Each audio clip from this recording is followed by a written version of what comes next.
Yo, what up with it, everybody? What's going on? What's going on?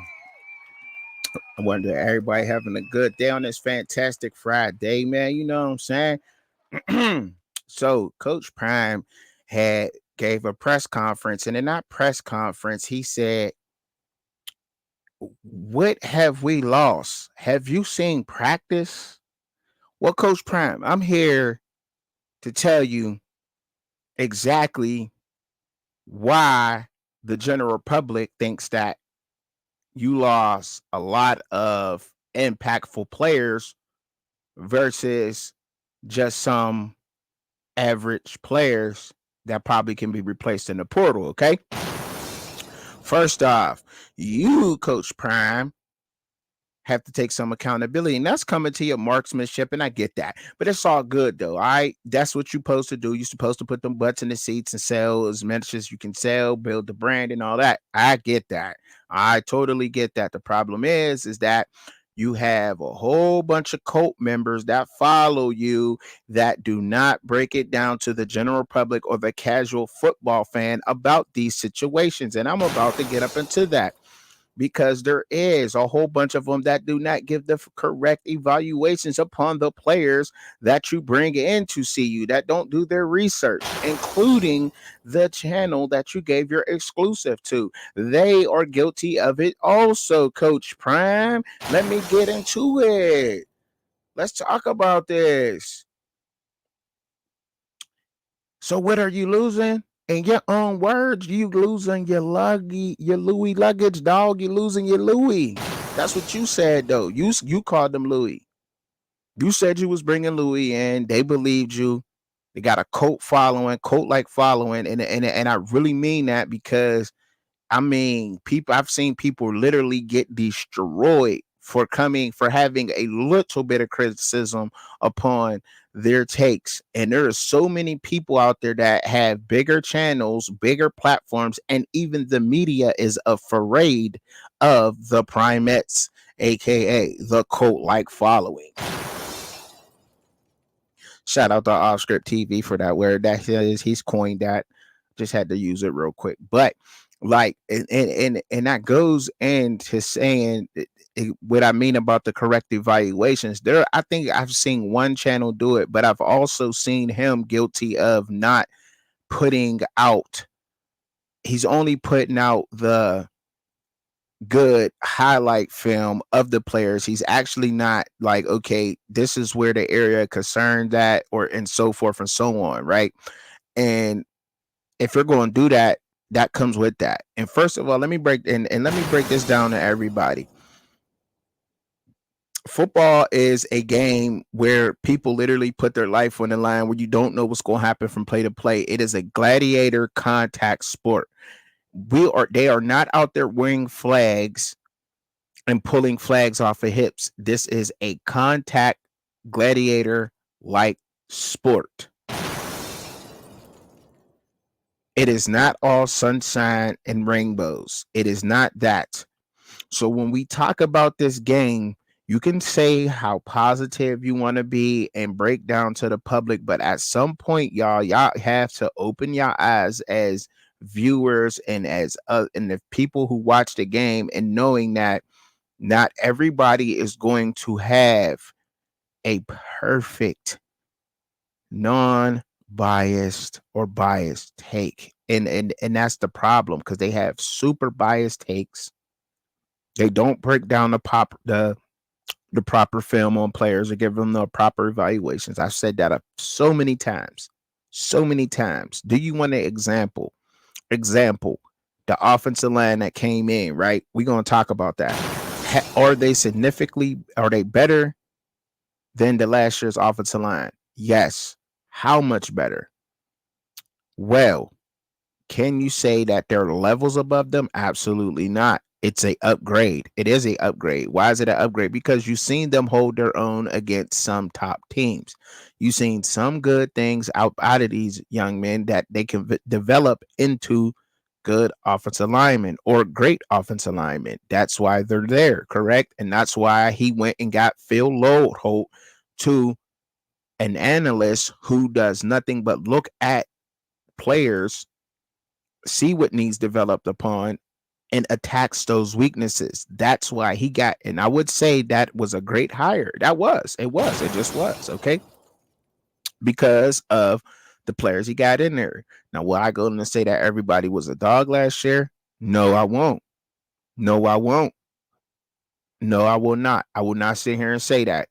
There's two people not on that offensive line to me that has proven themselves against top level competition in the Big 12 and then in the Big 10. Tyler Johnson has proven himself against top level defensive linemen. Khalil Benson has proven himself against top level defensive linemen in the Big 10. I'm telling you, he has. So, who else? There's there any concerns? Absolutely. Rock, he's a concern to me. Why? Because he just missed a whole year. He has the strength. He has the attitude. When y'all telling Khalil Benson to lay up off of people at practice, no, don't tell that man that. He know what it take. He know the attitude, the tenacity that you need to have when you're going to face these top level competition. When you want this whole fallback type of attitude and this non-confrontational type of thing, you're going to have a soft offensive line, and you don't want that. He knows that the men that he's on that line with, I got to go to battle with. I got to go to war with these guys. Justin Mayers, he was at UTEP. I think, you know what I mean? Has he proven himself yet against top level P5 competition? No, but does he have things? Everybody got things they need to work on, but no, I'm not going to go on a limb and say Justin Mayers, oh, he's the best guard in the league. He has potential. He's shown potential. I've seen Khalil Benson work on his weaknesses. He had problems with people beating him on the edge, fast speed rushers. They're working on that with him. They are attacking that at practice. He's gotten better. He's gotten better in these couple of months as far as seeing that go on. I will say that. Tyler Johnson, what's up? You know what I mean? Got better. He was already there. The best, like he has to be the best overall. Jordan Seaton. When I said Jordan Seaton coming in at an offensive tackle for his first year as a freshman, I don't think it's a good idea. I think they need to move him inside as a guard. He has the speed to be like a pulling type of guard if they was going to pull. I think he needs to move inside. When I said that, chats laughed at me. Oh, the whole coat, you don't know what you're talking about. Like, why do people that have other channels that has this huge following, they discredit people like me, Coach Prime? They say, oh, he don't know what he talking about. I do know what I'm talking about. It's his first year. Moving him inside also adds depth because you got two tackles. You got two people who understand how to play the tackle on the team right now. That just makes the line significantly stronger, way stronger than what it is. Way stronger. Moving him inside the guard. What are we talking about? Anyway, that seems to be what's going on. They're Phil Holt's doing that. So whatever. But once again, that can't happen. People, you know what I'm saying? There's a code like following out here who totally get their evaluations wrong and they don't do it the right way. So the casual fan sees these type of evaluations, and when you say Louiy, they take that to heart. Everything that Coach Prime said, they take it to heart. So if it's Louiy coming in, then it must be Louiy going out, because everybody who has one of them channels or social media, they a dog. They this, they that. They don't evaluate the player fully. So that's why it seems like there's a big panic in the people that is going out. But no, to answer the question correctly, is everybody, all 16, 17, however many players is in there right now, as of right now, or they replaceable? Some are replaceable. I mean, the running back room is stacked. As far as I'm concerned. Savion Wilkerson, will he see the field? He got to be running back number 4 on the depth chart right now. Why is that? He may be a fan favorite, but you can't keep starting these fan favorites. That's another, that gotta end. Fan favorites, just because y'all love Savion Wilkerson don't mean nothing. Charlie Offerdahl by far and Olton McCaskill was going to be running back number 1 and number 2. In which order, I don't know, but they both are going to touch the rock. And if Charlie Offerdahl does not touch the ball, something is definitely going on wrong there. I'm telling y'all that right now. He is a graduate running back, or in the senior year, correct me if I'm wrong, but he is looking the best. Charlie Offerdahl right now, and him being a senior, he has seniority at that position. He got to see the field. Michael Welch, he's a freshman. He's looking good, but he's a freshman. There's still things that you need to learn how to do. You have to learn certain things, my guy. You still got certain things to do. Keep that hunger. Stay there. You're going to go in because why? Because Dylan Edwards and Charlie Offerdahl right now, they're a little banged up. They might get a little banged up. You're going to get banged up at that running back position. You're going to get sore. And when that time comes, can you count on somebody like Charlie Offerdahl to say, you know what, Coach Prime, I'm not feeling it today. Last week we got into that heated game and went to overtime. Let Micah get some of them touches this week. Let me ice up, do what I need to do. You know what I'm saying? And that's how he's going to get. That's how he should get his opportunities. But we don't know that because fan favorite is a fan favorite. They automatically go in, right?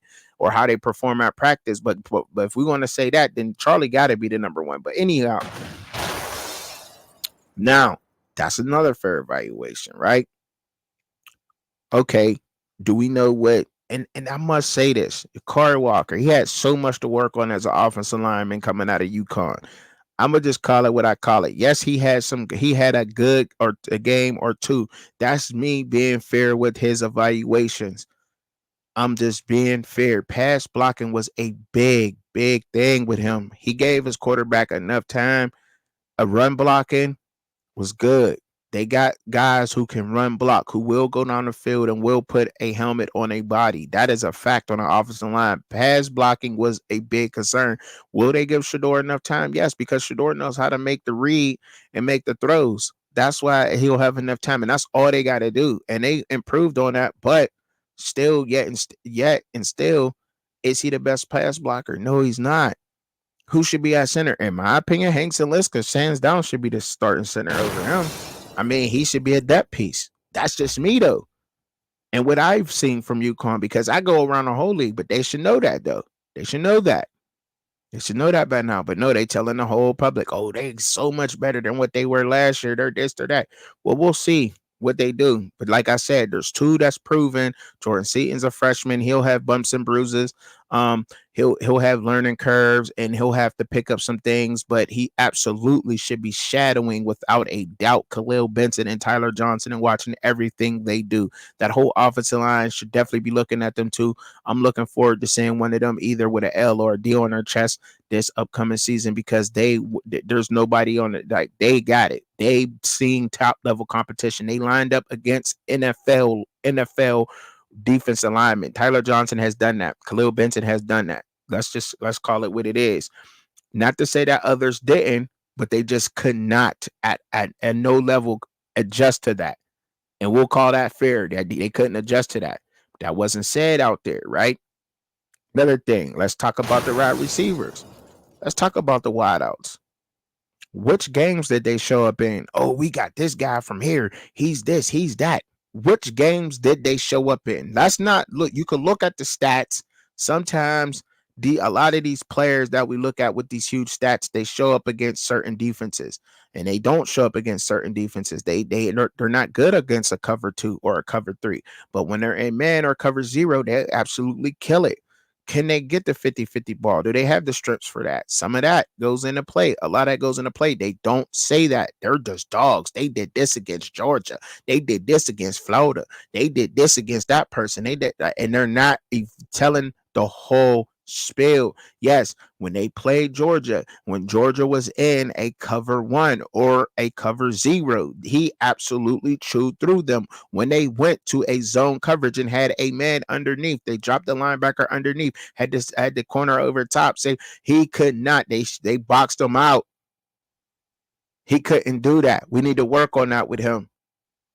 Let's just call it what it is. These players are not like the same players that you're getting in or not Louiy. They are who they are. Like just like how you said in the press conference, he answered it. Y'all got to read between the lines. You answered it yourself. You said Who are we losing? So who are these other teams losing? Because you're definitely not getting no starters off of no SEC teams. Definitely ain't getting no starters off no Big 10 teams. And you definitely ain't getting no starters off no Big 12 teams. So everybody that y'all grabbing up out of the portal are players that are not starting somewhere else for whatever school that may be. Let's call it what it is. So it must stop, but it don't. And if you want to blame anybody, don't come pointing fingers over here at Sports with Truck and Chubby, because I'm gonna give it to you real, and I'm gonna do it to you. I wish I could sit down with you and have an interview, because I'm definitely gonna do that. But I heard you a prick to the media, but whatever else it is, but I'm gonna do it. I'm gonna ask the hard questions, whether you want to answer them or not. You want to skip a question, we could skip a question, whatever. But anyhow, they not gonna do it. So in closing on this, because I've been going for 15 minutes. 15 minutes. Has he lost some people? He lost some people. Demoy Kennedy was not a linebacker that you wanted to walk out of that door. Olton McCaskill was not a running back that you wanted to walk out of that door. Are you going to get another? Can you get another Olton McCaskill to come through that door? I don't know. We don't know. We'll see. Can you get another Demoy Kennedy? Probably not, because there ain't no linebacker that's out there in the portal right now, and that's like a Demoy Kennedy. Let's call it what it is. Call it what it is. Is he on the team? Maybe so. Webster, maybe so. Maybe so. We will see. But people have to give the evaluations. What did Webster do when he got a lineman that could get to the second level? What did they do? Watch that too. You can't just give the casual fans all the pluses and none of the concerns or none of the weaknesses, because that comes with football. It comes with the fair evaluations. And while we're giving these young men the truth and we're critiquing them that way, and I'm glad we opened the door for that, because definitely opened the door on that when Kermani left, without a doubt. So we giving it to them all the way raw. There ain't a whole lot of people that's on that defense that is going to be a damn star. They left their team for a reason. Did any starters leave? No. Did y'all get any starters? No. Besides, yes, they did. I'm lying. Yes, they did get starters. They got starters on that offensive line. Like I said, the two, that's proven. And oh yeah, Chidozie was starting too. Definitely was. He was a rotational piece. Chidozie should have been in he should have been playing every down, period, point blank. Period, point blank. They were trying to use Chidozie as a scheme, technique, 3-tech. And no, he should have been up in there all day. All day. He should have been on that field wreaking havoc, period. Confusing the defense, because they knew when he was in there, they was attacking him, triple double teaming him on the run block and the other. So him and Anquan Barnes is going to open up holes. Let's see what them linebackers and them other things do, because they're definitely going to free up some of that. They're definitely going to chew up a lot of that, and that's what Warren Sapp working on. Fill the hole. Warren Sapp being there, perfect for them, because it's going to work out. But like I said, in closing, all the propaganda channels and the cult-like following they have, that's why everybody's in a panic, because you said they were Louis.